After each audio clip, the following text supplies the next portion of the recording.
What's going on, vinyl community? Welcome to another video with the Record Spinner. In today's video, I'm going to be showing you guys my Black Sabbath vinyl collection. Black Sabbath is one of those bands that have stuck with me ever since childhood. Being able to experience albums like Sabotage, We Sold Our Soul for Rock and Roll, and Heaven and Hell in my dad's cassette collection were impactful, mind-blowing experiences, so much so that I became an instant fan, and perhaps it was unorthodox for a kid as young as I was to be so enthralled with Sabbath, while I would draw crucifixes in the back of my school books with the band's name inside during my Catholic school years. But that is another story in and of itself. Regardless of what subgenre resides in the world of metal, the influence lineage always comes back to Sabbath, since they very much spearheaded the birth of the metal genre. Their significance is being recognized at the show billed as Back to the Beginning on Saturday, July 5th, 2025 at their hometown stadium, Birmingham's Villa Park, where Ozzy Osbourne is taking the stage for his final live performance, and for the first time in 20 years, the original Sabbath lineup of Ozzy, Tony, Geezer, and Bill will perform together and close the book on a sensational career as the godfathers of metal. So if you're watching this video when it goes up, the show is tomorrow, and it felt like the right time to conquer showing my Sabbath vinyl collection. Now, I can say that my Black Sabbath vinyl collection is almost complete in the sense that I do have every studio album, but I am always on the prowl for bootlegs, notable pressing variants, and even to this day, there's always some reissue or box set that comes out that I always snag up, and this video will certainly outdate itself in the future, but as of now, July 2025, this is my Black Sabbath vinyl collection. I've done enough blabbering, so enough of the chit-chat. Let's jump into what this video is all about.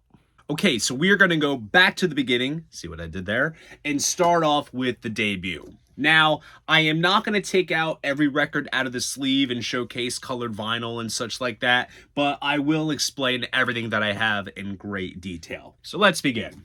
Starting off, like I said, with the debut, I have several copies of this album. This right here is the Rhino High Fidelity pressing. This sounds absolutely phenomenal. I actually reviewed this on trackingangle.com when it first came out. This is absolutely sensational. Here is a UK reissue put out by BMG, and this actually comes pressed on sort of black and purple marbled colored vinyl. It looks really sick, and it also has the original gatefold with the inverted cross as per the UK pressings. Here is the 2LP Deluxe version that was put out by Rhino in 2016, remastered album, and then you also get a bunch of singles and outtakes from the sessions. It's a pretty fun listen. And then just for shits and giggles, I also have an unofficial version that's pressed on red vinyl and has the Vertigo Swirl label. Even though I have official reissues of this, you know, this is just one of those classic records that to me is perfect enough to just own any regular copy of. Now we get into bootleg territory. This is War Pigs, the early sessions. So this has some BBC broadcasts as well as some TV appearances on Beat Club, along with some pre-Sabbath recordings back when they were called Earth. Tracks like The Rebel, When I Came Down. There's a live track from Dumfries in '69. This is a fun little early sort of recap of sorts from those early years. And then here is one of those sort of legal bootleg type releases. This is Lausanne, 1970. What's cool with this is that it features a rare live rendering of a Sleeping Village and Warning. So this is really cool to have. Moving on, we have Paranoid. We have the 2LP Deluxe version. Same deal as the debut, remastered album, as well as a bunch of studio outtakes, instrumental versions, alternate lyrics, things like that. Then we have this giant super deluxe box set. This has the album itself, as well as the quadraphonic mix of the album mixed down to stereo. And we also have a 3LP live album of recordings from Montreux 1970, as well as Brussels 1970, which for a while was thought to be Paris, but it's a rather infamous show, and that's included here. Then I also have the Rhino High Fidelity pressing of Paranoid as well. This sounds absolutely phenomenal. I actually reviewed this on Tracking Angle as well, along with Alice Cooper's Love It to Death. I did a double feature, so definitely check this out. Then we have Attention Black Sabbath. So this is a funky compilation that came out in some European territories. It's just a random mix of tracks from the first two albums. And for as haphazard as they are, with just no like consistency of running order or anything like that, it is indeed a fun listen. I do enjoy these funky compilations from time to time. And then here is Live at the Fillmore West, San Francisco, 1970. It says FM broadcast. It definitely is not an FM broadcast. It's one of those kind of audience recordings that seeps into the gray market unofficial realm. Same deal with the Lausanne 1970 recording, but it's still cool to have. Now we move on to my favorite Black Sabbath album, and that is Master of Reality. This is the 2LP deluxe version from 2016. Same deal as the debut and Paranoid. Remastered album, along with a bunch of outtakes as well from the sessions. And then the most gorgeous looking pressing of this album that I have is the Vinyl Me Please pressing, which is on purple with black splatter vinyl. It fits the artwork perfectly, and it just looks really, really sick. Moving on, this is Attention Black Sabbath Volume 2. So we have various tracks from the debut, Paranoid, and Master of Reality. Again, another funky compilation, but fun to listen to. Now we move on to Volume 4. So here is a Rhino pressing that was done in early 2010s. And what's great with this reissue is that they actually replicated the original packaging in terms of the photo insert inside of the gatefold, because most reissues don't really do that these days with this album. So Rhino went the extra mile with this, and this is all analog, and it sounds phenomenal. And I also have the Super Deluxe box set. This has the remastered album. You have new mixes from Steven Wilson, various alternative takes, and you have Live in the UK 1973, which is basically the Live at Last album completely remixed. And honestly, the remixes sound much better than the original album. So definitely, the live stuff is worth it for this box alone. Now we get into some really cool bootleg territory. So these two releases here are part of a series called the Italian Trilogy from their Italian tour from 1973. So first one that came out here is from Vicenza from February 22nd. And this is Live in Brescia from February 21st. They are audience recordings, and they sound, to general ears, kind of rough, but if you're a diehard fan, these are worth seeking out. The problem is, and this is where my OCD comes in, I cannot find a copy of the show from Bologna from February 19th. That's the final show in this entry, and I can't find it anywhere. So if anyone out there watching has a copy that they want to part ways with, or knows someone that has one, shoot me an email or something. I would love to get it off you, just so I can complete the trilogy. Moving on with an album that I think is probably a runner-up next to Master Reality for being my favorite Sabbath record. That is Sabbath Bloody Sabbath. So this right here is a Rhino reissue from the early 2010s. Sounds awesome. And I also have this BMG reissue, which replicates the UK artwork, because there's that gatefold that opens up and you see them all like posing transparently in like this bedroom. It looks really cool. And it's on orange with purple splatter vinyl, I want to say. It looks really, really sick. And then a notable show from that era is the California Jam performance. So this is like a legal bootleg type release, since they never officially released the audio from it, but it's their performance at Cal Jam. Then moving on to one of the first Black Sabbath albums I ever encountered, like I said, thanks to my dad's cassette collection, and that is Sabotage. And I have several copies of Sabotage. So this right here is the Super Deluxe box set. You have the remastered album. You also have the Asbury Park 1975 radio broadcast, which deserves a standalone release on its own, but you get it here in the box. And you also get a replica 7-inch of the Am I Going Insane Japanese single. I think it's Japanese. Here is a Castle reissue of Sabotage. I believe this came out in like the early 2000s or so. Hype sticker is pasted on the bottom corner. Comes in like a sort of flimsy textured style jacket. It's cool to get. I found it for pretty cheap, and I thought, you know what, that's an interesting copy to own alongside the other copies of Sabotage I have. And here is the 2010s Rhino version. tip-on jacket, all analog. Sounds great, just like Sabbath Bloody Sabbath and Volume 4. Sounds excellent. Next up, we have another dodgy comp. This is Reflection. This features tracks from Sabbath Bloody Sabbath and Sabotage, and also has a very saucy looking album cover. And then keeping it in the compilation vein, another one of my Sabbath primer albums growing up, We Sold Our Soul for Rock and Roll. This is a 2LP Rhino Rocktober pressing, which is on red vinyl. And as for Technical Ecstasy, I only got one copy, and it resides in the Super Deluxe Technical Ecstasy box set. So you have the remastered album, new mixes from Steven Wilson, outtakes and alternate mixes, and then you also get some live recordings from the 76-77 tour. I think it's most likely a radio broadcast. It might have been Pittsburgh 76, Pittsburgh 77. I'm not quite sure. Someone can confirm in the comments what show it's from, but that's all featured here. And then Never Say Die. I think this is like an early 2010s reissue as well.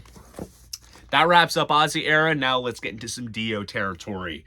So we have Heaven and Hell. Again, another one of those primer albums I grew up with. This is the 2LP deluxe version that came out in 2021. These were a big deal when these came out because the Dio Sabbath stuff, like they reissued it once like late 2000s and they just dried up entirely. And of course, you know, when it comes to Sabbath, people think of Ozzy, but there's a whole other body of work that's associated with this band, and the Dio stuff cannot be undermined. So this is great. It has some B-sides and some live recordings from Hartford and some single edits. So this is really cool. And speaking of Hartford, the Hartford 1980 show is indeed a King Biscuit radio broadcast, and this bootleg here is the full show, which is awesome. Then moving on to Mob Rules. This is another one of those 2LP deluxe versions from 2021, remastered album, and you also get some new mixes, some tracks from Hammersmith, which that deserves a reissue on its own. That Hammersmith, what's it, 1981, 82 show? It needs to be reissued again because that goes for a lot of money. And then moving on, we have the Live Evil Super Deluxe box set. Contains the remastered album as well as a remix of the album as well. And then we get into Born Again. So this right here is an unofficial pressing. I believe it's on red vinyl. Tony Iommi has been saying that he plans on remixing this album whenever. And hopefully when this Back to the Beginning stuff is all done, he can go back in the studio and start playing around with the controls and get that remix out. Because I would love to hear a remix of this album. Features, of course, Ian Gillan of Deep Purple on vocals. Here is Black Sabbath featuring Tony Iommi, Seventh Star. This one Glenn Hughes sings on. This is an unofficial pressing. I don't know what the market would be like for a reissue of this. This is like if you were a diehard and you need everything, this is kind of one of those albums to have.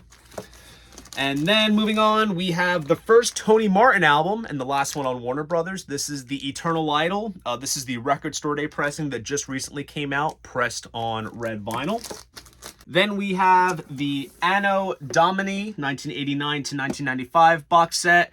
This features most of the Tony Martin stuff since he was in the band while Black Sabbath was on the IRS Records label. And this album has all those albums that they did with the label. So you get Headless Cross, Tier, Cross Purposes, and the new remix of Forbidden. So if you want most of the Tony Martin stuff under one umbrella, this set will get you by. And in between all that, in 1992, Dio came back into Sabbath for Dehumanizer. This is the 2LP deluxe version from 2019. I think this was a Rocktober release, I want to say. Features the album along with some single edits, some B-sides, and some live tracks. And then here is a cool one. This is a bootleg called Live in Oakland 1992, Dio's Last Stand, which is basically Dio's last show with Sabbath until he came back into the fold around the mid-2000s. But we're going to touch on that in a little bit. Moving on, the original lineup got back together and they did the Reunion live album. This is the sort of indie exclusive that's on like purple vinyl. Looks and sounds really, really solid. Then we have Past Lives. This is the 2016 pressing. I think that was the first time that it ever got pressed on vinyl. It's basically Live at Last, along with some other cuts from Asbury Park 75, and Brussels 1970. So if you want like a cool Ozzy Years live album, this is the set to check out. And then the original lineup reunited again. I say it in quotes because Bill Ward wasn't involved. For the 13 album, and this is just a standard black vinyl pressing. I have a lot of fondness for this record, mainly because like I was excited and taken up in the hype of it since I was kind of living to experience this album come out. So it's one that some fans kind of tend to dog on, but I personally really dig it. Here is something I actually just got recently. So this is Live Gathered in Their Masses. So this was a concert DVD. I think it was shot in Australia from the 13 tour. And the deluxe version, I think, came with a bonus CD of select cuts from the show. And that's exactly what this is. It's unofficial and it's on purple vinyl. It's a cool thing to have from that tour. There's a lot of stuff from the 13 album on this particular release. Here is The End. Again, another unofficial pressing, but little backstory behind this. So on that final The End tour from 2016, they were selling this on CD at the merch stand. And it basically is like, it's essentially like an album's worth of material, but they were marketing it as an EP. You have 4 additional songs recorded from the 13 sessions, along with some live cuts as well. So there's an unofficial vinyl pressing out there of that, so that's what I have here. Then we have the Ultimate Collection. This is a 4 LP compilation of just the Ozzy Year stuff, and this version comes like packaged in this giant fold-out sleeve that basically when you open it all up, it looks like a giant cross. It's actually really cool for just the packaging alone, but Ozzy Years only compilation. And then here is The End live in Birmingham 2017. So this was the last show of the End tour. I don't know if this outdates itself because the original lineup's playing tomorrow at Villa Park. But nonetheless, you know, the final full show from Sabbath from 2017. And as for 7-inch singles, I don't go too nuts when it comes to 7 inches in general. But when it comes to Sabbath, I do have this Supersonic Years 70s singles box set. Now, I'm wondering, because it has that 70s singles tagline, will we get an 80s one? Probably not, but it's still a fun one to have. So like I had mentioned, Dio did return to the Sabbath fold in the mid-2000s, but instead of going out under the Black Sabbath name, well, I guess with the exception of those couple of bonus tracks at the tail end of the Dio Years compilation, they didn't want it to sort of conflict with the Ozzy-led Black Sabbath that was currently taking a small break. So instead, the lineup of Dio, Tony, Geezer, and Vinny Appice, they went out under the name Heaven and Hell. So it's still Sabbath adjacent, and I felt the need to include them in this video as a little postscript. So I have the only album that they did together when they reunited, and that is called The Devil You Know. Now, this is the Rhino Rocktober colored vinyl pressing, and it's crazy, between this pressing and the original 2009 black vinyl pressing, these are really, really pricey. It's hard to come across these. I managed to cop this for a decent price shortly after it had come out, but it's really drying up, so Rhino, reissue it for those that missed out. And then I have another unofficial live release. Again, this is a concert DVD that was put out, and then there was a CD counterpart, and that is Neon Nights, 30 Years of Heaven and Hell, live at Wacken.